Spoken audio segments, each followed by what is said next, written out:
Two specific things. Democracies all over the world are protected not in parliaments. In the last instance, democracies are defended by the public on the street.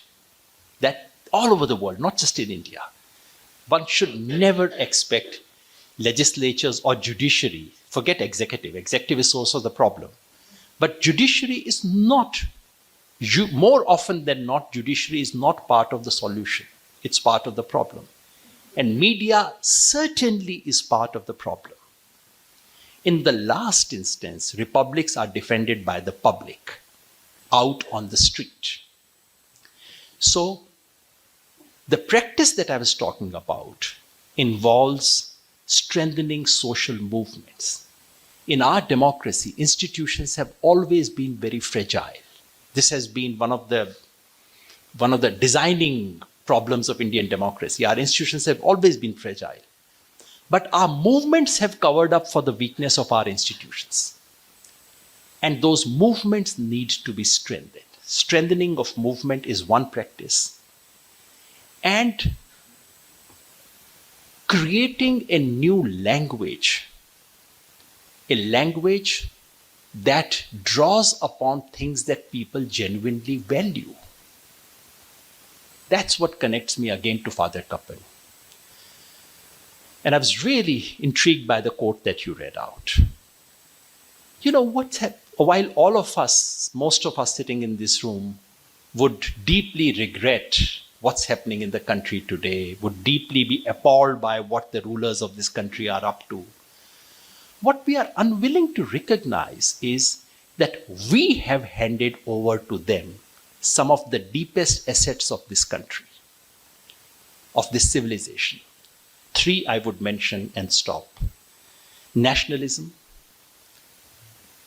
civilizational pride, cultural pride, and religion. These three things were our civilizational heritage. These were our weapons. These are things national movement drew upon. Gradually, the liberal progressive elite of this country started becoming embarrassed about nationalism. What we did was we vicariously started inheriting the embarrassment of European elite about European nationalism. And they have very good reasons to be embarrassed about their nationalism. But we don't. You know, why should I feel embarrassed about nationalism in the way in which Germans feel embarrassed about German nationalism? I have a positive nationalism to inherit. My nationalism connected me to South Africa, to Palestinians, it took me to Bandung. My nationalism never pitted me against my neighbor. Why should I hand over this legacy of nationalism to those who did not give 1 ounce of blood for this country's freedom? This is a criminal neglect on our part. 2, civilizational pride. Every civilization in the world, every community in this world likes to feel good about itself. And every community has reasons to feel good about themselves, which is not to say that your past did not contain evil and problems. What our national movement did was that it picked up the best from our past and it applied a filter to discard what was not acceptable in our past. What our liberal, educated, modern elite did was that they simply turned their back to our past, unlike our national movement.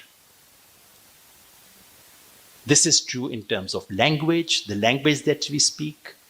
I mean, our liberal elite has almost no connect to the people of this country. If you cannot share someone's sense of cultural well-being, pride, then there's no way you can speak to that person. You cannot say to that person, why are you destroying this mosque? You would say, Acha, tum aaj mujhe batane aaye ho. You know, because we have no connect to them. And finally, religion. And I'm really honored to speak in the memory of Father Kappen here. Because I do believe unlike what our modern secular elite believed, that religions of this country have been our strength. Religions have carried and have justified a lot of oppression, as all religions do. It's like a river. A river brings you water. A river also brings you sand. It also brings you a lot of trash. You don't stop drinking water because the river actually also brought trash. You separate the trash, you let the sand settle, and then you drink the water. This is what we should have been doing to religion. We have been very serious, criminally negligent of our religious traditions. And in this house, I'm sure no one would misunderstand me. I'm speaking about traditions. We have Christianity in this country did not come with colonialism. But I bet 90% of non-Christian Indians do not know this. Everyone associates Christianity with colonialism. You know, my Christianity is older than Europe's Christianity. Why can't I draw from that? Islam came to my country as soon as it came to the rest of the world. You know, why should I take my lessons of Islam from some Arab country? There are deep traditions in all the religions of this country. Our national movement leaders were conscious of the fact that they needed to keep that connect. In post-independence India, we lost that connect. And as soon as we lost that connect, we lost our ability to speak to ordinary people. So, Re-Enchanting Democracy would be about recovering that language. That cannot be an instrumental thing. You cannot run down religion all your life and then write a pamphlet on Vivekananda and say how great Vivekananda was. It doesn't work, doesn't wash. No one believes you, no one takes you seriously. You know, we have to imbibe these things. We have to genuinely begin to respect this. All these are awkward ideas. I'm sure some of my friends may be upset about my saying these things. But we live in times when we should not bother about making our friends happy. We should bother about speaking the truth, which is like a refugee these days. Thank you very much. Thank you so much. That was really masterful, the way you took us through the entire lecture. I don't know whether I should begin with being devil's advocate and asking the awkward questions, or should I begin with, maybe what I'll say is that what I really appreciated was this demolition of the idea of democracy, not the ideal of democracy, but the mechanism of democracy. And that's something I'll really take away from this. I'm sure there are others in the audience who will wish to respond to it. Let me just be devil's advocate and talk about the filters, since that's the last thing you did talk about, one of the last things. And I want to say that among the filters that were applied at the time of nationalism and the national movement, some of the filters also had to do with women and promoting a Victorian ideal of womanhood. The other had to do with language. This is a contentious one, and I do want to provoke it further because Lohia too has spoken about the single language, multi-language issue. And I know that largely the language issue, I've spoken to Theodore about this at length, is one that we feel must be reclaimed in order to strengthen ourselves. I'm playing devil's advocate. And I'm saying that in a family such as mine, where we broke with caste and community and language for 3 generations, what happens to our language? And English has given me the power to now speak and to be here at this podium. So what happens to pariahs such as us who speak this colonizer's language? And the third thing has to do with, I've had the longest battle with secular politics because I feel it's been stripped of spirituality or religion and hasn't been able to speak an enchanting language to the people. So I really appreciate that thought, but we can't throw caste out of that. So if you would just respond to those 3, the question of women, the question of caste, and the question of language. You're not being devil's advocate. Actually, these are the most legitimate questions that such a argument must confront. Now, so I look at our national movement. I keep saying Indian Constitution was not framed in 2 years. It was framed in 100 years. It's 100 years of engagement with our past, looking at our future. And India's freedom struggle had crafted what I called a very desi modernity. It's very modern. Incidentally, Gandhi also is a very, very modern person in everything that he does. But it's very rooted. Modernity need not copy. Our modernity need not be a poor copy of European modernity. It's something about which our national movement was very conscious. The trouble is that with the coming of political independence, our cultural slavery became deeper than before. Till 1947, we were aware of the fact that we were colonized, we were subjects. The coming of political freedom gave me this false belief that culturally I am no longer a subject, while indeed in reality, we continue to be so. The national movement used 2 or 3 filters. The 2 biggest filters used by national movement, filters in the sense of we will receive things from our past, but these following things will straight away put in the dustbin. One was caste. And there has been a consensus. To be fair, even among the right-wing thinkers, there was a consensus about putting caste in the dustbin, if you forget some of their particularly lunatic expressions. But there has been a complete consensus about it may not have been articulated in the language in which Baba Saheb articulated it, but that caste system inequalities must go was part of our national movement consensus. Lala Lajpat Rai, for example. Yeah. Even sort of people who are seen as right-wing, as Lala Lajpat Rai, you get that in them. In no constitution of the world would you have something like prohibition of untouchability written in the constitution. It's not a law. It's written in the constitution. So that was one. Second is on the gender question. I would have liked it to be stronger than it is, but there is a clear filter, no discrimination based on gender. Those are things which are written into our constitution. And I'm so very happy that the constitution did that. The language question, I think, has been very poorly understood. Lohiya's own position has been poorly understood, but that doesn't matter. We shouldn't spend time on those things. The consensus of the national movement was not about Hindi. It's a very poor articulation of the consensus of the national movement was about Indian languages to be prioritized. India, and then most of our leaders of freedom struggle, almost all of them, with the exception of Nehru, I think, and partial exception of Baba Saheb Ambedkar, all of them understood and read English.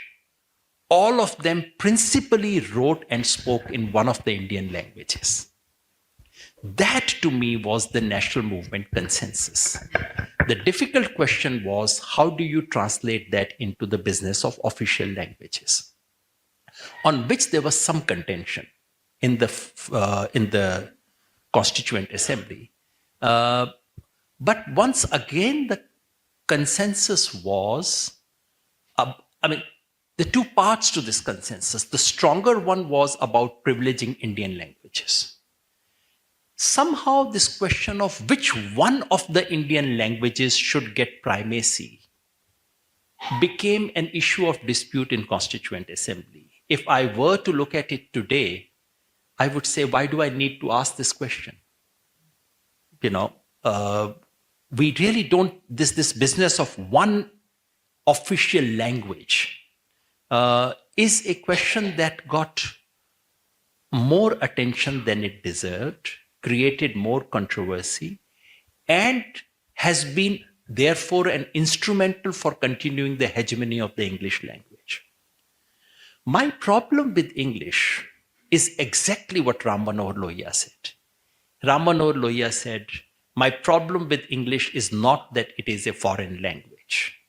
My problem is that it's a feudal language, that it's a language of inequality in this country. That's my only issue. After 75 years, I think English is one of the Indian languages. Especially if we are willing to if we stop mocking at, I am having 2 cows wali English jo hai. That is our Indian English. It's spoken, it's written. The only reason, you see, don't forget that Australian English and American English was mocked at till the early 20th century. Till the middle of the 20th century, before Marshall Plan, no one thought Americans knew how to speak English. Marshall Plan transformed it. Dollars came, power equations changed. Suddenly, American English became one acceptable, respectable variant of English. When would our elite start accepting Indian English as a respectable, legitimate variant of English? I'm having 2 cows is a perfect English. It's only an issue of power. It's only an issue of money. So someone said about dialect and language, what is the difference between a dialect and language? And someone said, a dialect that has an army and a state is a language. And Lovely. I think that's the issue. So Indian English is an Indian English. It's one of my languages. I'm perfectly fine with it. On Hindi, I think we need to think of that question carefully. I have repeatedly, incidentally said, the Hindi day should be abolished. It's been not a position I'm taking here in Bengaluru. I've written articles again and again to say Hindi day should be abolished. It should be converted into Indian Languages Day. Hindi is one of the youngest languages in this country. And the metaphor that I have always used is that there are so many sisters. Hindi happens to be the youngest sister. Sometimes young sister happens to have more money than others. In this case, this young sister has bigger footprint. And that bigger footprint is a result of many dialects being merged into Hindi. The loss of multiple dialects. Yeah, exactly. So in a sense, today what we call Hindi speaking area, if you take someone from Bhagalpur in Bihar and bring that person to my village, I can tell you they would not understand one word of what they are saying, but they would still be called Hindi speakers. So it's through that fudging that it has happened.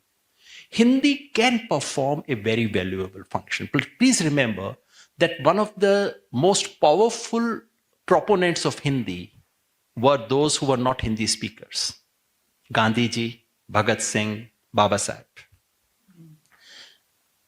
Hindi is useful as long as Hindi is not promoted by the state. Hindi is useful as long as you allow cricket and cinema to do its job. These are the best ambassadors for Hindi.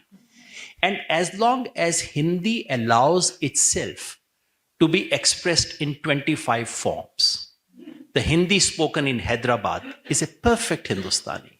The Hindi being spoken on the streets in Bengaluru in Shivaji Nagar is a perfect Hindi. The trouble is with the Hindi, with a certain kind of chauvinism that has entered and of which you get a taste in the Constituent Assembly. When Hindi speakers begin to think that they are the landlords and everyone else is a tenant, this mentality is what needs to be broken.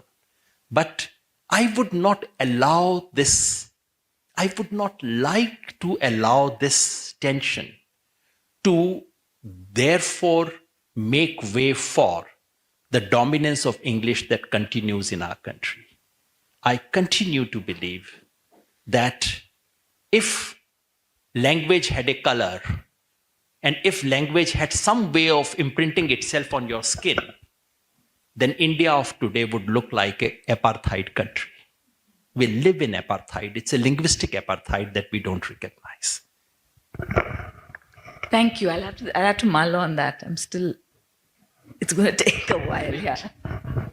The other thing I wanted to say was it must have occurred to a lot, but when you spoke about, while you, in your demolition of this mechanism of democracy, you also mentioned that democracy was the way we know it now, the way we understand it as a recent phenomenon.